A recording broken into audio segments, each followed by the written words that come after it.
Tanda Allah Ta'ala kasihkan seseorang tu, Allah bagi dia ujian.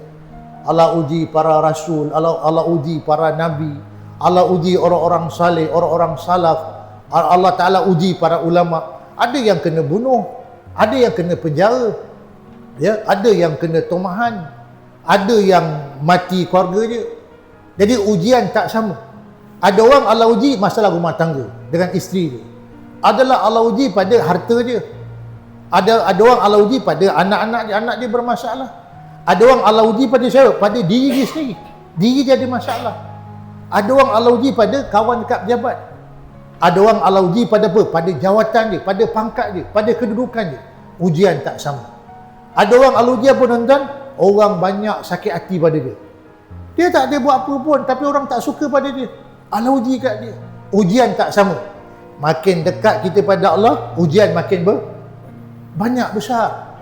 Itu yang kata Allah, wala nabluwannakum bisyai'in minal khawfi wal ju' wa naqsim minal amwal wal anfus wasamarat wa basyiris sabirin. Ujung tu Allah Ta'ala bagi pujukan. Allah uji pada harta, pada tanam-tanaman, pada duit dia, pada diri dia. Tapi ujung tu kata Allah, Allah pujuk orang yang diuji ni, wa basyiris sabirin. Dan berilah berita apa? Berita gembira kepada orang-orang yang sabar. Sabar menghadapi ujian.